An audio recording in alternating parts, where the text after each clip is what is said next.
Hey, Yarn Bestie, it's Jia from Hobbii here, and you're listening to Skein and Tell, the podcast that unravels it all, one cozy, chaotic, rebellious stitch at a time. Today's episode, we're not just casting off, no, we're casting off expectations because we're diving into yarn punk. That's right. We're talking about how crochet and knitting, yes, the very tools our granny wielded, have become sharp little needles of defiance, wrapped in soft rebellion and DIY love. So if you've ever felt like your yarn knows your rage, if you've stitched your feelings into a messy masterpiece, if you've ever said, I made this one and no, I don't care if it's weird, you're already part of this movement. So grab your tea, your coffee, whatever you're drinking, your tangled project, maybe your combat boots, and let's get into it. Let's start at the very beginning, or at least somewhere near it. Punk has always been about pushing back against systems, against corporations, against expectations. It's loud, it's messy, it's real.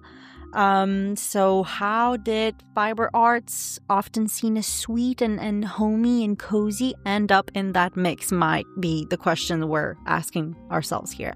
Well, there is a plot twist because punk is DIY. What's more DIY than making your own clothes, your own accessories, even your own pro-designs? With yarn, of course. So when you knit or crochet, instead of buying fast fashion, you're flipping the bird to an industry that thrives on sameness, on waste, on exploitation.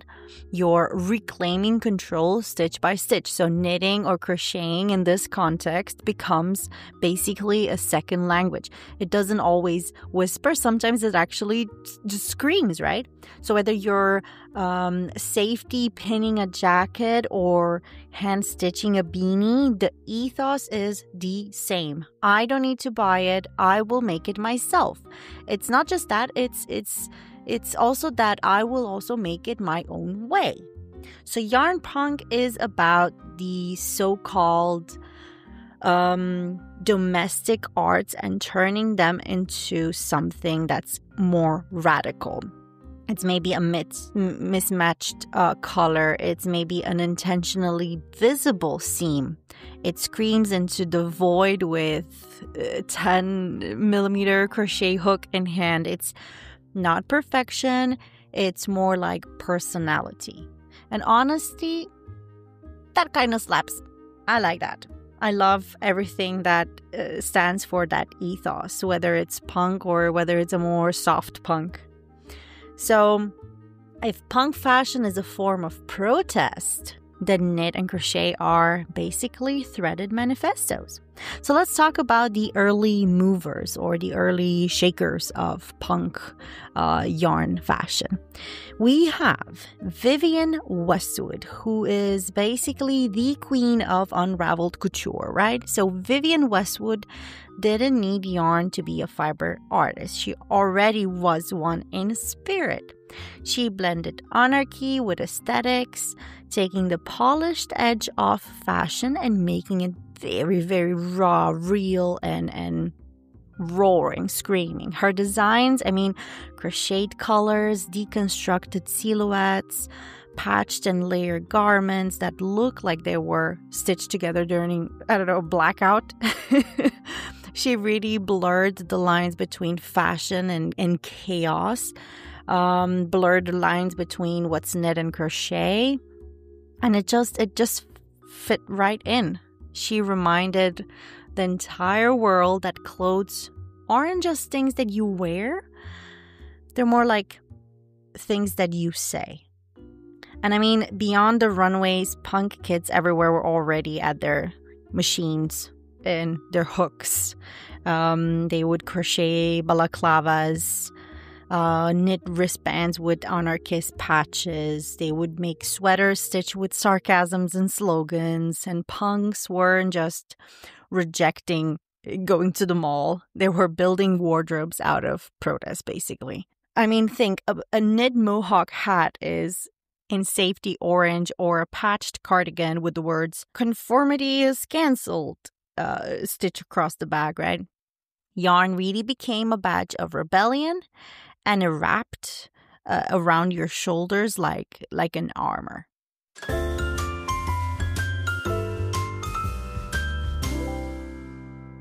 Ooh, grab your tea and a soft lace to face palm because we have a new segment in our podcast where you get to share with us your failed fiber adventures. Here's Tangled Tales. Now, in this new segment of our show, we embrace the chaos, we laugh at our own fiber fails, and we celebrate the fact that sometimes the stitches just don't go as we plan. No, we know that. These are your stories of yarn fails, your stories of projects that took a left turn at logic, and the moments that made you go, wait, what row am I even on? So let's dive in. In this week's Tangled Tales, we have a story that involves fur yarn and an old crochet book. So let's read up the email. I have a story about my first attempt at crocheting. Oh boy. I hope this gives you a good laugh. I'm sure it will. I was 18 years old and I was trying to learn using a book from 1946. Oh my god, this is gonna go so bad. Using a book from 1946 that was used by my great-great-grandmother to learn. Ooh. I wasn't aware that books from before the 1970s lacked pictures to explain what you were supposed to do and instead used paragraphs to describe what you were supposed to do. In addition to this issue, I was also using furry yarn for this project. There you go. Which is almost impossible to see your stitches with. Oh god. Because I was using a book with no visuals and just trying to figure out how to do things, I made only slip stitches instead of single crochets. And as a result, the hat I was trying to make never actually increased and stayed long and narrow. So if you're thinking it looked more like a condom than a hat, you would be correct. Oh god. It's a funny story to tell now, but it discouraged me from learning how to crochet for another year when I then asked my great-grandmother to teach me. Oh god. Oh, bestie. Oh, first of all, thank you for this absolute masterpiece of a tangled tale. I have tears in my eyes, and it's just from laughing. I'm imagining it, you know? Let's set the scene, okay? 18 years old, full of hope, flipping through a 1946 crochet book with zero pictures, just vibes, you know? Victorian level paragraphs like, to commence, take up thy thread and with the smallest of thy steel hooks, fashion a foundation chain with no fewer than 72 stitches. Take care not to twist said chain, and proceed to work thereupon a row of double crochet, inserting thy hook into the back loop of each stitch made prior. Can you imagine trying to follow that with a ball of eyelash yarn and zero pictures? By the way, the translation is make a chain of 72 and work a row of single crochet in the back loop. All right, that alone deserves a bravery badge, but then the furry yarn? That's the true villain of many a beginner's journey. That stuff is just like trying to crochet through fog with oven mittens on, you know? And the hat. Or should I say the legendary fiber sock of shame? Oh, honey, you are not alone. So many of us have finished a project that looked absolutely nothing like the dream we had in our heads, you know? And yet those little weird yarn creatures we unintentionally summon, they just live rent-free in our memories forever. What I love the most is that you came back to it, even after making the world's longest, floppiest almost hat. You still had the heart to try again, and this time with your great-grandma, sorry. That full circle moment, that's the real deal. You didn't just learn the stitches, you stitched your story back into your family's hands. So hats off, or socks off in this case, to you, fiber warrior. The condom hat of 46 is now canon in Tangled Tales history, and I am so glad you shared it. Please keep crocheting, keep having a good laugh. Don't use furry yarn, unsupervised again. And yeah, you are officially part of Tangled Tales Hall of Fame. If you have any failed attempts at knitting, crocheting, fiber arting, please send them to jaya@hobbii.com so that I can read them up and have a good laugh meanwhile.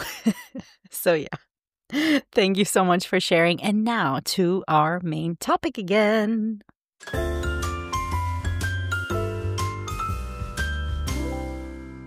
So yarn punk isn't just a fashion statement, it's a protest in motion. And sometimes it just hits the street, right? We have craftivism, the soft but sharp craftivism. It sounds gentle, you know, craftivism. It's not activism, it's craftivism. But don't be fooled, this yarn is on a mission, you know. So we're talking about yarn bombing. We're talking about guerrilla knitting, guerrilla crocheting.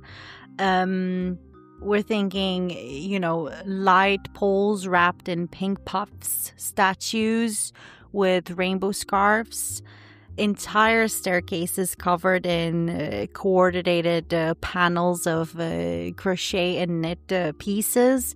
It's bold, colorful, surprisingly political pieces. It's about pretty much reclaiming public space with handmade joy. You know, it's about saying we're here, we make things, we matter. I think one of my favorite examples is a group in London that wrapped an entire church spire in colorful granny squares. Was it cozy? Yes. Was it slightly disruptive? Yes, that too. So yarn bombing doesn't have to ask for permission, of course. It just shows up. It represents color. It represents resistance. And yeah, it's a very, very beautiful way of telling the world that we all matter. Now, even though punk bands weren't necessarily toting hooks or needles on stage, they did shape the culture that led to yarn punk. So we have two super, super famous, probably the most famous punk bands out here. We have the Sex Pistols and we have the Ramones. Now, the Sex Pistols didn't knit, we know, but they definitely unraveled the norm. Their rippled shirts, safety pinned hats, chaotic stage presence laid the groundwork for DIY rebellion. And I think that Yarn Puck really, really took that energy and said, cool, what if I stitched anarchy into a sweater? So the message was pretty much the same. Make it yourself, make it loud. Don't let anybody tell you what's right and what's wrong. Then we have, like I said, the Ramones. They gave us the punk uniform, right? They gave us the leather jackets, the skinny jeans, the band tees, and it was their fans who took that and twisted it into a personal style. we're talking about crochet hats with slogans, hand-knit patches for backpacks, crocheters who listen to Blitzkrieg Bop while making Granny Square combat vests, and yeah, yarn punk where every stitch is a lyric and every row is a riff. Oh boy, here I go again. We interrupt this episode for a special segment that explores the history of yarn. The Archaeology of Yarn. Brought to you by our special correspondent, Yarndiana Jones. Yarndiana Jones. Guess what? This week we're talking about dye. No, it's not the dramatic kind where people fall over, clutching their pearls. I'm talking about natural dyes, dyes that come from bugs, from bark, from berries, from plants. And they turn fibers into fabulous works of art. So before synthetic dyes came around, people were out here literally boiling bugs to look cute. Fashion? Always hardcore. So let's rewind to ancient times. I'm talking real ancient, like ancient, not just 10 years ago ancient, but ancient. People had been dyeing textiles for at least 5,000 years. The earliest known dyed fibers come from Peru, where somebody in 2500 BCE was thinking, you know what? This beige, not giving, and boom, they used indigo fair leaves and made blue happen. Meanwhile, in the other side of the world, in India, in Egypt, and Mesopotamia, folks were pretty much crushing up plants. To get red, they would crush madder, weld for yellow, and to make purple, are you ready for it? Shellfish. That's right, Tyrion Purple. We touched upon this in season 1. I think it was episode 3, if you can remember. But I do want to get a little bit nerdy here, okay? Because the story of Tyrion Purple is, to me at least, fascinating. And you're in for a treat. So Tyrion Purple is one of history's bougiest and most bizarre color stories, and its discovery is stuff of legends. Trust me, literally. So according to ancient lore, Tyrion Purple was discovered by none other than the Phoenician god Melkart, basically their version of our Hercules.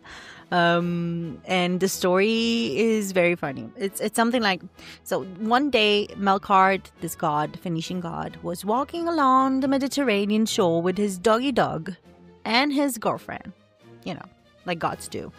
And his doggy dog bit into a sea snail, specifically a murex snail.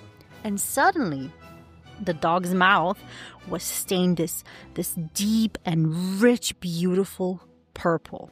Now, Melkart's girlfriend, she saw the color and was like, oh my god, babe, I really want a dress just like that color. So, like any responsible and loving boo, Melkart gathered a whole bunch of these sea snails and used them to dye his little Pookie a lovely dress. And thus, Tyrion Purple was born. Now, that's obviously the myth. The truth? Not that far off. So Tyrion Purple dye was indeed made from murex sea snails, which live in waters of the Eastern Mediterranean, especially around the Phoenician city of Tyre in modern-day Lebanon nowadays, and hence that's why it got the Tyrion Purple name.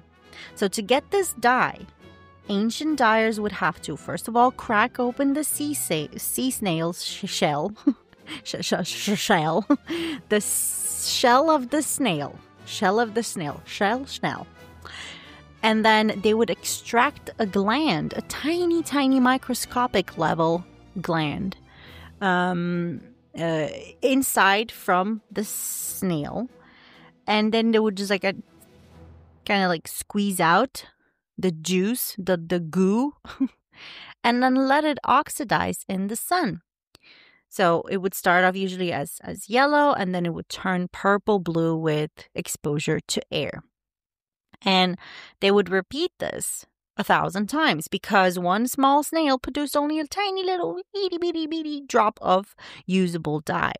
So it was absolutely labor intensive. It was horrendously smelly. It was such a smelly process. In fact, those particular dye workshops were usually placed outside city limits because of the reeking stench. I'm talking about fishy, onion, rotten levels of disgusting.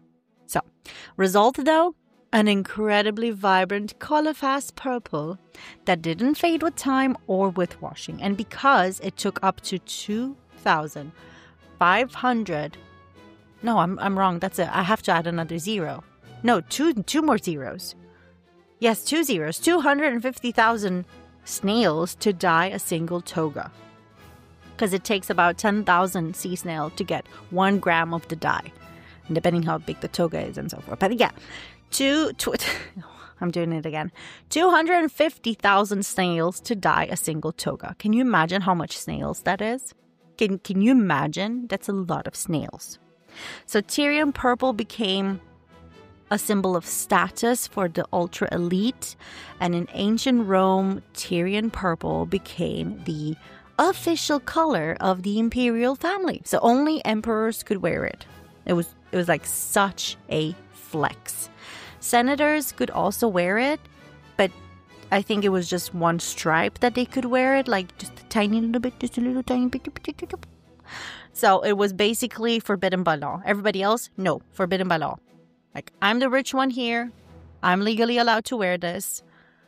You are not. So you can't. Yeah. Fashion police back then, no joke. That's how powerful color was, actually. So Tyrion Purple stayed hot for centuries, but with the fall of the Roman Empire and the changes in trade, the dye industry declined. And by the Middle Ages, the technique was nearly lost. But here's the kicker. Modern chemists have recreated Tyrion Purple by isolating dibromo-indigo, the chemical compound in those murex snails. So yes, if you're willing to invest, I don't know, thousands of dollars and handle some super smelly mollusks, you can also wear a robe fit for an emperor. But what about other colors? What about red? Enter cochineal, the tiny little insect that changed the globe dye game. Now, native to Mesoamerica, these tiny little bugs lived on prickly pear cacti. The indigenous people of the Aztecs and Maya had been using cochineal for centuries to dye textiles a deep, deep, beautiful, rich red. When the Spanish rolled in, they were like, wait a second. These bugs make that color. Yes, suddenly cochineal became one of the most valuable exports of the New World. Now, second only to silver, actually. So people were really, really bleeding bugs for beauty here. Then there's indigo. Ooh, indigo. Yes. Oh boy. Let's get into this. So this deep, dreamy blue came from fermented plant leaves, and once again, truly stinky process. There was a lot of stinkiness back then. I mean, it reeked. Picture sweaty compost tea meets old socks. Ugh. But the end result, definitely iconic. Indigo dyed fabrics were loved from West Africa to Japan. It became so important in colonial trade that it was actually called blue gold and even funded plantations. This is basically tying it into the dark history of slavery, just like cotton. So let's not forget, a lot of this color came at a human cost. Indigo, cochineal, and other natural dyes were heavily exploited during the colonial period, and it enslaved indigenous labor.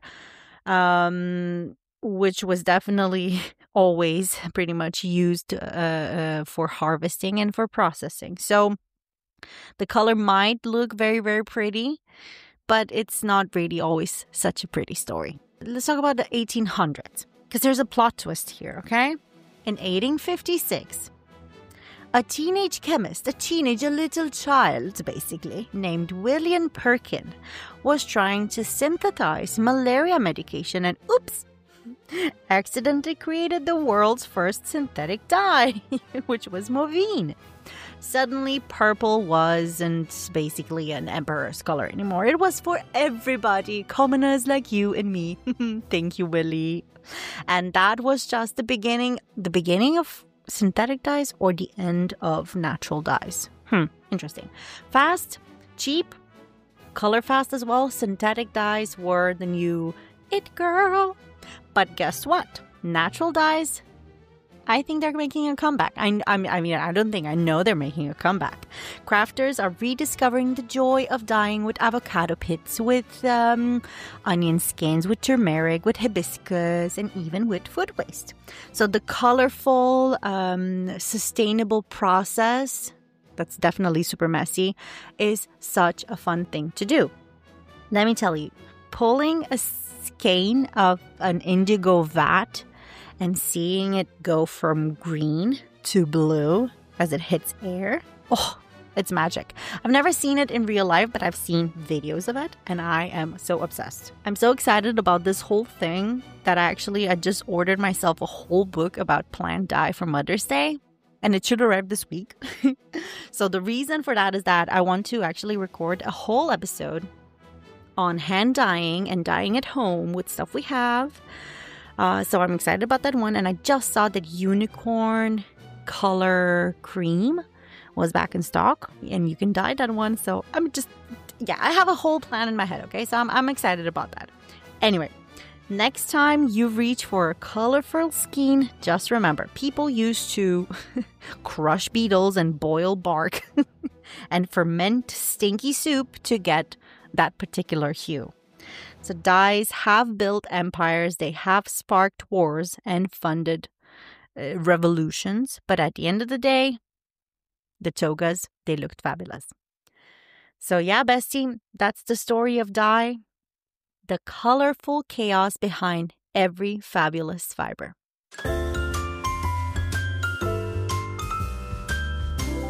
Now let's get real for a little bit here, okay? Knitting and crocheting have long been dismissed as women's work. But punk does not do gender norms.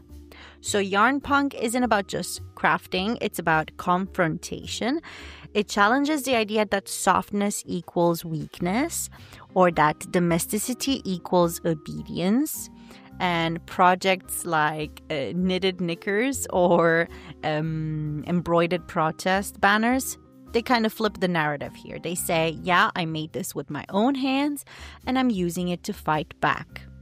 So fiber, for once, thanks to punk, becomes feminist. Yarn becomes, if you would call it, a peaceful weapon. And in this world, a pink crochet protest hat is just as powerful as a chant in the street.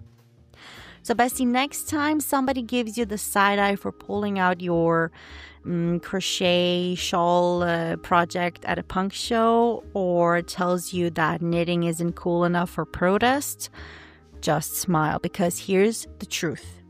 Every stitch you make with intention is basically a middle finger to conformity. Every handmade piece is a love letter to your freedom. Now, yarn punk isn't about looking punk, it's about being punk. It's DIY and it's defiant and it's yours. Whether you're wrapped in your voice, tagging the streets with crochet hearts, or just making a little weird amigurumi frog with a mohawk, your fiber art, it matters. So thank you for hanging out with me today on Skein and Tell.